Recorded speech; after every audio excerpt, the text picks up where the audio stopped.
Сәлем Назгүл. Әділетсіз өмірге қош келдің.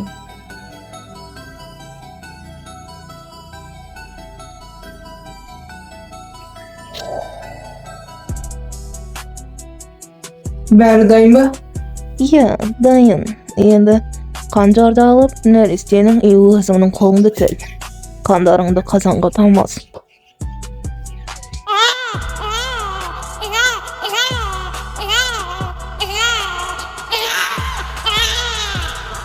Біздің ұйғанымыз көп шықты. Бұл қыз таңдалды. 18-ге толғанда, ойындағы мұстан айының күшісі қышқаты болады. Жан, 18-ге толмайды. Ал мұстан айының күшін мен алам. Сосын тілегімді айтып, алған жарымен кезімді өлтірем.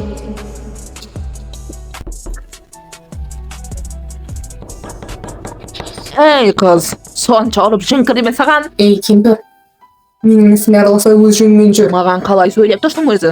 Ат тәрбиесіз. Мейлі, есікті 1000 рет қақсаң да оны ешкім ашпайды. Олар енді бұл үйде тұрмайды. Олар қайда көшіп кетті? Мен қайдан білейін? Қыздарын емдеу үшін кетіп қалды. Өз көргенсіз. Кемпірлеп қойады, қазіргі жастар үлкен сыйлы дегенді мүлде ұмытты. Мейлі. Қайда болсаң да сенің бәрібір тауып алам. Нәзік. Сонда Райананың тілегі өзін болғаны ма? Ол өлмес бұрын тілегінің орындалғанын айтып еді. Бір ғана тілегі орындалды, ал басты тілегін сен орындайсың. Мен бе? Қалай? Ол қандай тілек? Мен оны орындай аламын ба? Раянаның тілегі мұстандарды адамдарға айналдыру еді. Енді бұны саған сеніп тапсырды. Сіз не айтып тұрсыз? Мен мұстандарды қалай? Мен өзім мұстанмын. Басқа мұстандарды қалай? Сабырлы бол. Қалай сонда? Мен саған бәрін түсіндіремін. Ал қазір мынаны іш. Бұл не? Жарақат алғанда тез жазылып кетпес үшін.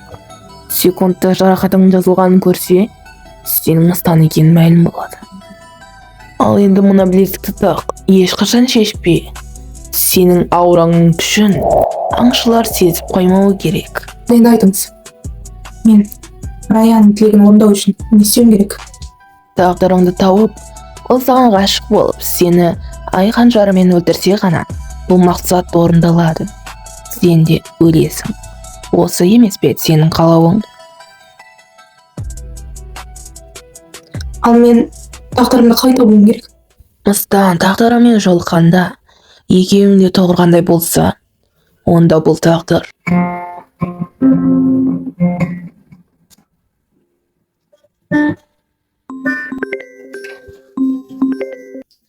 Иә, дос, бір нәрсе таптың ба?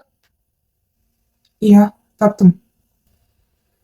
Не екені белгісіз, бірақ ол қыздың есімін еш жерден таппадым. Бірақ 3 ай бұрын өзенге 18 жасар қыз құлап түскен. Өзіне қол жұмсаған. Денесі әлі табылмаған, бірақ өзеннің жағасынан ол қыздың алқасы табылыпты. Сен алқада көбелек бар деп едің. Бұл сол алқа сияқты. Асик, өте өкінішті. Ол қыздың қалай секіріп кеткені камераға түсіп қалған. Ақ күртешеде қара шашты қыз.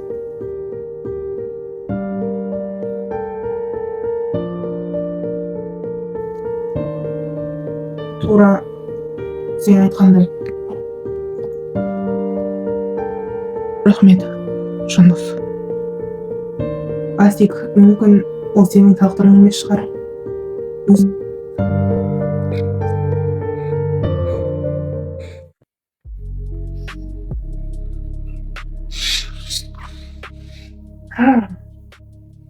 Азаны табылмайтын шығар, иә?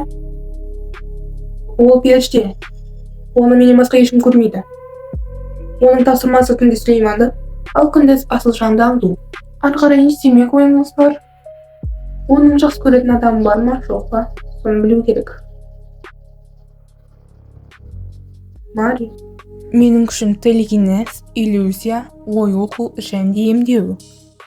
Бірақ та мен Асылжанның қолынан тиген кезде оның ойын оқи алмадым. Не үшін? Бұл деген сіздің тағдырыңызға сіздің күшіңіз әсер етпейді. Ол екеуіңіздің ерекшеліктеріңіз. Адамдар түнде ұйықтаса, бұл гитарада ойнайды.